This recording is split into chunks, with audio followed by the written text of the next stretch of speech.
time to let it rip.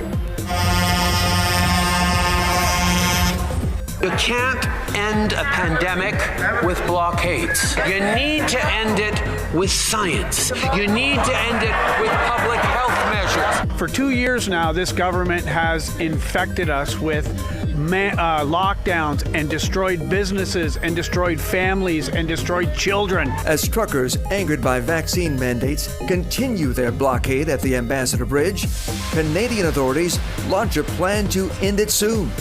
But the protesters say they're in it for the long haul. Time to let it rip. On the panel tonight, an American who supports the protest in Canada, Holly Spaulding. Rakesh Naidu, president of the Windsor-Essex Chamber of Commerce. Mickey Blashfield, former head of the Michigan Trucking Association. Plus the journalist who knows the auto industry inside and out, host of Autoline.tv, John McElroy is back. And as always, anchor attorney Charlie Langton. But the mayor of Windsor agreed to join us tonight, but got called away to an urgent meeting. Not sure what that means, but we'll try to explore it later in the show. But we begin tonight with Virginia Grimaldi. She's in Windsor. She's not a trucker. She's a bartender and entrepreneur, but also one of the protesters who blocked the Ambassador Bridge. Virginia, thanks for being here. First of all, yes, you have the right to protest, Virginia, to protest the mandates in your country, but what gives you the right to shut down an international bridge? What gives the government the right to shut down bars every 2 weeks? What gives us the right to shut down the international bridge?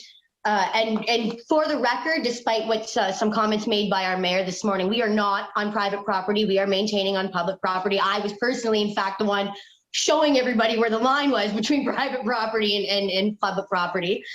As most of you know, the Ambassador Bridge is the busiest international border crossing in the world. I believe it's 1/3 of trade done in Canada, international trade done in Canada comes across the Ambassador Bridge.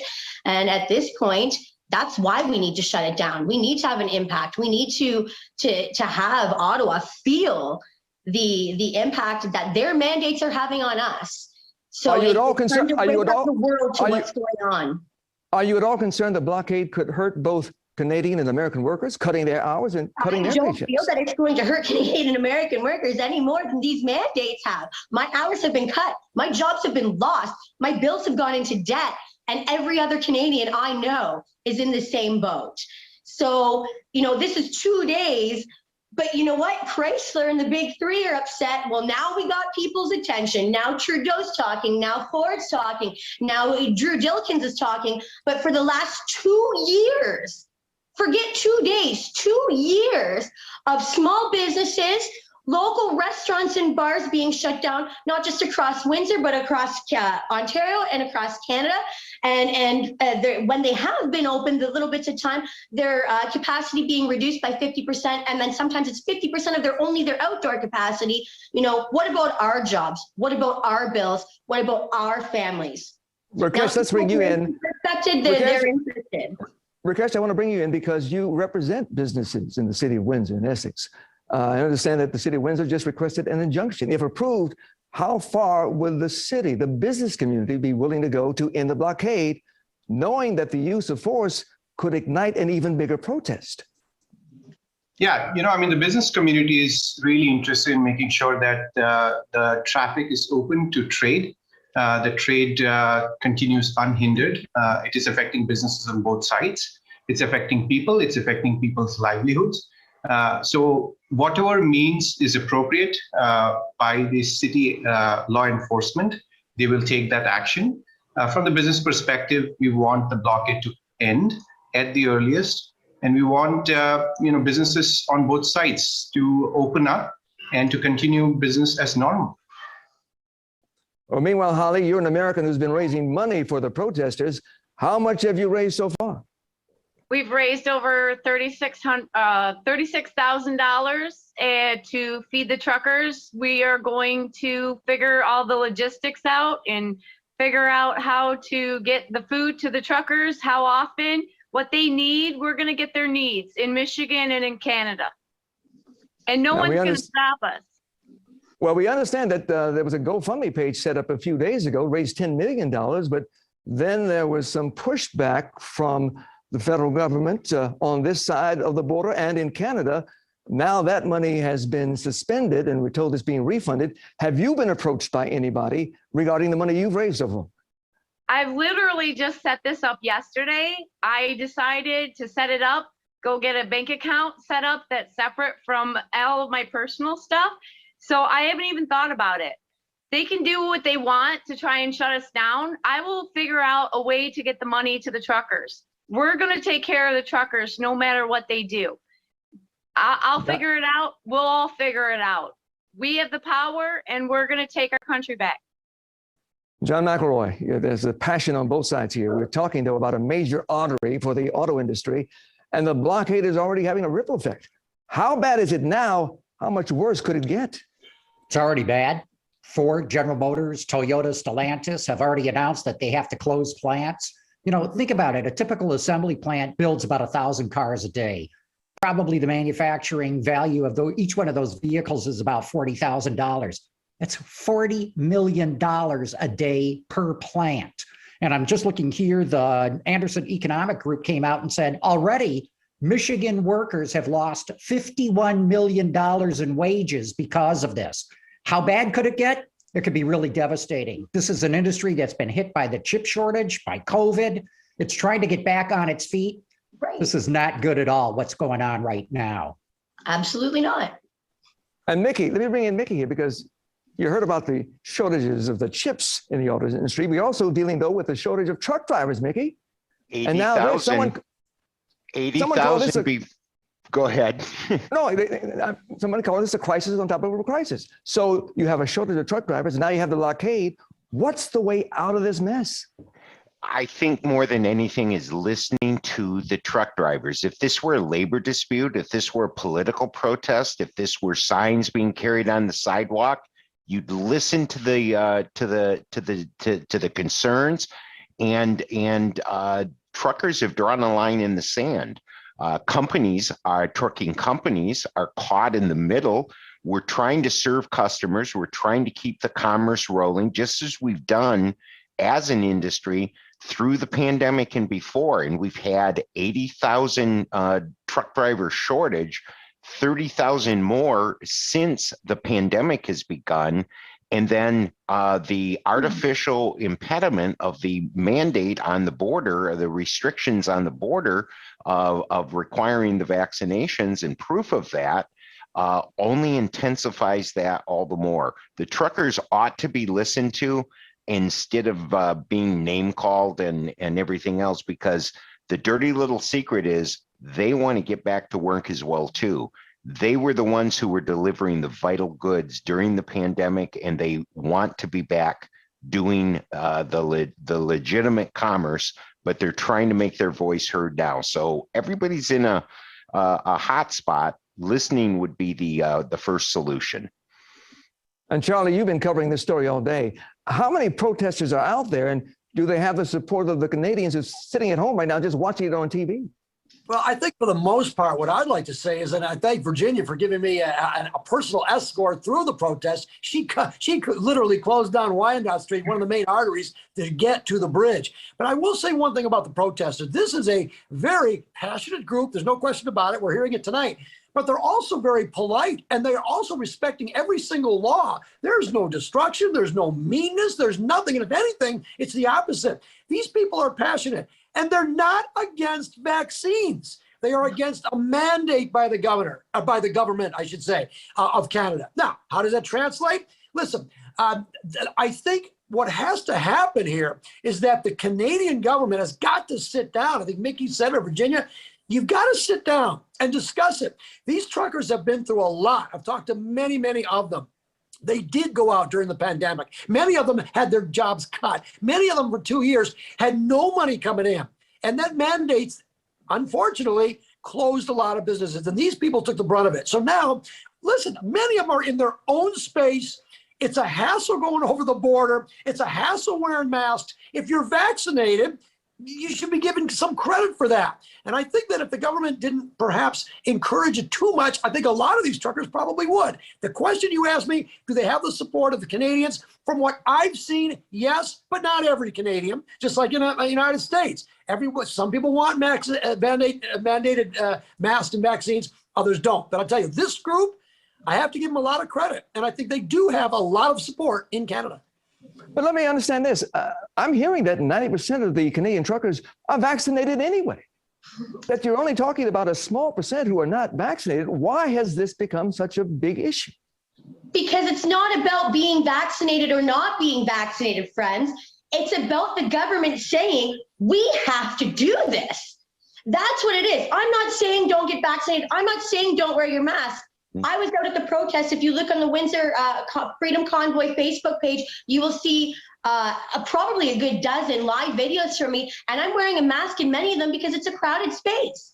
Nobody's saying not to take precautions against COVID or the flu or the cold or anything else that comes on. What we're saying is we have a right to make our own medical decisions, and the government doesn't get to tell us that we have to do this in order to maintain our jobs or go to grocery stores or anything else. We should be able to talk to our own doctors and make our own choices and protect our own families in our own way. And if that means getting vaccinated, then by all means, we'll do it. But we are intelligent people as a nation, and let us make up our own minds. Huel, if I could interject just a second. Truck drivers are in their cab all alone 90 to 95% of the time. They don't come into contact with a lot of other people. They're not out mingling. They're not out spreading. And they've been the front line of this pandemic all along. It's not asking all that much to give a little latitude. Remember, this line in the sand was drawn artificially on January 15th. Before that, in the United States, truckers had an exemption from the OSHA mandates that have now been thrown out. Truckers have been safe and they've been serving us all along. It's a good opportunity to listen to them. That's going to help the companies, the trucking companies, the manufacturers, and the truck drivers. There's no harm in having the discussion instead of the aspirations of we must end this now, because we all agree it ought to end. Listen to the truck drivers. And at the end of the day, we've had in Canada, no accusations or cause for concern that COVID was being spread by truck drivers. We've never had an outbreak of the flu or any other illnesses, H1N1, SARS back in 2003. We've never had an issue that this was coming from the truck drivers. And that largely speaks to what Mickey said here, that they stay in their cabs. And that's been the mandate of COVID since COVID started, was that they remain in their cabs while loading and unloading. So especially to bring this to the table, the truckers, that it's definitely crossed above and beyond the line it was already crossing. All right, panel, we're out of time for segment one, but coming up, we're going to talk about the protest in Canada as a possible blueprint for demonstrations here in the USA. We're told the next targets could be the Super Bowl this weekend and Washington, D.C. next month. Stay with us. Call themselves the Freedom Convoy. Welcome back to Let It Rip. What began last month with Canadian truckers crowding the streets of the capital city of Ottawa, denouncing COVID restrictions, has spread not only to Windsor, but also to Paris, Australia, Belgium. And the Department of Homeland Security warns we could also see some kind of protest near the Super Bowl this weekend and another possible convoy headed to Washington, D.C. in March. So, Holly, what's the end game to get rid of all mandates? So we want the world to wake up. We're being run by a tyrannical government that is not listening to we the people. We no longer consent to the governed. We, the governed, do not give consent anymore. We want our country back. We want us to make what the judgment. We want choice. We want choice to wear a mask. We want choice to get vaccinated. We want the choice. It should be ours. Even if that choice means that people die? People have already died. There's been thousands of people, millions of people that have died, my mom being one of them. She didn't die in vain. She was a freedom fighter, and I am continuing the fight to fight for our freedom, for my kids, for their grandkids. We're not stopping. We're going to keep going. We will not bend. We will not break. We will keep going. You can do whatever you want to us. We will keep fighting.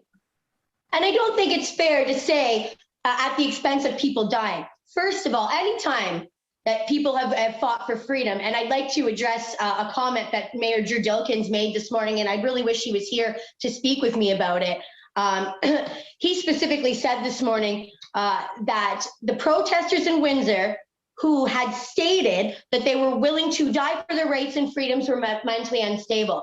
Well, Mayor Drew Dilkins, I ask you now, what does that mean you say about our soldiers that fight and die for our rights and freedoms overseas in both Canada and the US? I would really like to hear your answer to that. How does that make them mentally unstable? Nobody is saying in Windsor that we are going to jump into violence. And in fact, there is a huge mandate of no violence. If somebody does get a little bit lippy, we sit them down and say, no, that is not what's happening in Windsor. That's not the vibe in Ottawa. So nobody's saying that this is going to get violent. And for you to address people who are standing up for the rights and freedoms mentally unstable, I think was a huge disrespect to the entire community as a whole, not just protesters. You clearly don't know what you're talking about. And I was grossly offended and disgusted to see you say that this morning. But John, let me talk to John McElroy too, because this is difficult politically too for the auto industry, because they have interests on both sides of the border, John. They have to tread lightly, not get into the political fight, but also maintain their operations as profitable companies. That's exactly right. And while everybody's got the right to protest, and you don't want it to get violent, we're not talking about, you're talking about physical violence. Let's talk about the economic violence that's being done here, of people losing, hold on, you've had plenty to talk about here, hold on. So people losing $50 million in wages just in Michigan. The auto industry potentially is going to lose a couple of $1 billion on this. So while you say there's no violence involved, there's definitely economic violence involved. And so even though I sympathize very much that you may have been hurt economically, I'm sorry that happened, that doesn't give you the right to take it out on other people. Okay, we're not other people have been taking out things on all of us. We're not taking it out on the auto industry. I don't argue with that. I don't argue with that, but that doesn't give you the right to take it out on others. We can't go to work. How are we going to buy your cars? Everybody's interconnected, and that's what you're not seeing. I sympathize. I totally sympathize with you having lost work and wages. It doesn't give you the right to go and hurt others. But isn't the reality others the right to dictate what goes into our bodies? Isn't the reality, though, the vaccination rates are going up and COVID numbers are going down? Doesn't that say we may be out of this? And so do we really need a mandate? And I think that that's probably the real issue here. I'm not so sure we do need them anymore. And if someone wants to wear a mask, they're going to wear a mask. If somebody wants to get vaccinated, they will. We can encourage them every single day to do that. And I think right now, as of today, the mandates in Saskatchewan and in Alberta have been lifted. Where is Premier Doug Ford to talk to us about Ontario? We might be willing to give up a little bit and let some of the trucks start slowly going through. I know if Doug Ford lifted the mandates for Ontario, I'd be willing to negotiate maybe the Wyandotte Street entrance. We're not moving anybody off Huron until Trudeau listens. But you know, you give some to take some. If two other big provinces now have lifted mandates, and BC, I believe, is talking about it. I'm not 100% sure on that. I know they've had much more relaxed mandates, though, throughout the last 2 years than Ontario did, because I was living in BC for a year of this. You know, and again, Mayor Drew Dilkins, you should be stepping up and talking to people, talking to Doug Ford and defending the citizens of Windsor, your constituents that elected you in. If you want to change, we need you to do something to change it. Rakesh, I know you're not the mayor, I know you're not an elected official, but would you be willing to negotiate such that you could give more freedom to the people of Windsor, to the province of Ontario, and maintain your businesses at the same time? Is that possible, especially with the case rates and the death rates falling right now? Again, I'm not going to speak on behalf of the mayor or the health officials, but I think Ontario is on the path of reducing and easing of the restrictions. We are in a three-step. I did interrupt, so I would appreciate if you don't. So there is a three-step process that is in place. We are done with step one. The next step that is coming up is on February the 14th. It's coming up on the 21st, and then another 21 days, and then we'll be in the third step. Is that soon enough, fast enough? I think that's something that can be questioned, that can be reviewed. And I'm one of those that is saying that, look, let's look at the data. Let's see if we can compress the timeline so that we can have, us moving from one stage to the next sooner and faster. But again, we cannot really take this off overnight. There is a certain process, and we have to listen to the experts. And the medical Alberta took it off overnight, as did Saskatchewan. British Columbia did it in July. Timeline. And yes, that timeline can be questioned, but there is a timeline in place. And that is something that we all have to adhere to. Yes, we can question that. Yes, we can go back to our government and say, look at it and see if you can compress it. Now, I'm one of those that have been asking for that to happen. But till that time, there is a certain process in place that we have to abide by. And the Ontario one of the complaints I've been hearing, though, one of the complaints I've been hearing is that some of the elected officials have had difficulty identifying the leaders of the group. Virginia, would you consider yourself a leader? Would you be in the negotiating room? I mean, if I was asked to be, I'd be more than happy to be. And it's not hard for them to figure out who the leaders of the group are in Windsor. Look at the photos. Go look on Facebook. Come down. Nobody's come down to talk to us. When the police and the OPP come talk to us to negotiate where we have to move for public safety, I was one of the people negotiating with the OPP on Wyandotte Street last night, and they were very, very kind. The Windsor Police and OPP were very willing to work with us, and we've had no problems negotiating with anybody. Mayor Drew Dilkins, you're welcome to come down and speak to anybody down there. Set up a time and a date, and we will rally and we will make a statement and we will send somebody down to meet you. Whether it's going to be myself or somebody else, I can't tell you that right now. But you haven't come and asked to speak to anybody. All you've done is call names and try to be sneaky and go against the Canadian Charter of Rights and Freedoms, specifically Section C and Section 2C and 2B. Which are also based off of the Universal Declaration of Human Rights, Section 20(1). And you're right now, your only concern is to kiss up to the corporations that are putting pressure on you and not represent your elected constituents. You want to go around back doors into backdoor meetings. That's why you don't want to find somebody to represent us, to have a mandate made to have us physically removed. It's not going to happen, Mr. Dilkins. Come and speak with us. Be a grown-up. Go ahead. I agree with you that the tide is turning. Within the last 48 hours, 4 provinces have reduced their restrictions, and 3 states have dropped their restrictions as well, too. Connecticut, Delaware, and New York. And I think that is the direction and the trend. There is no reason that we can't at least have the discussion on lifting the mandates, especially as it regards the truckers who are in their cab. And I wanted to point out too, the Angus Reid Institute has pointed out in polling that they've done that the majority of Canadians agree with the truckers. We don't agree with the impacts. We all want the solution to this impasse, but it's not going to happen by lobbying accusations back and forth. It's going to be done by discussions and negotiations on the legitimate issues of lifting the mandate. And on that, we can all agree. Panel, thank you for your insights and your comments. Hopefully, we'll have time to let it rip. And final thoughts. Time for final thoughts. Let's go, beginning with Holly. Thank you, and I want to send everybody to the Give, Send, Go. Truckers for Freedom, Michigan. Keep fighting for freedom. Rakesh. The economies of both countries hurting. We need to have the blockade removed at the earliest. Everybody's got the right to protest, but not at the cost of other people's livelihood. Mickey. let's get the truckers back to doing what they do best, delivering our goods on time and in great condition. Let's just listen to them. John.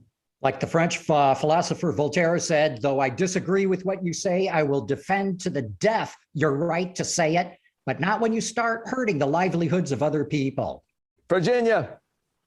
I call and I challenge all of our government officials, especially here in Canada, to come and sit and come to the bargaining table. It's time to have a conversation. Please come and join us. Thank you all for your thoughts, and thanks for watching this edition of Let It Rip.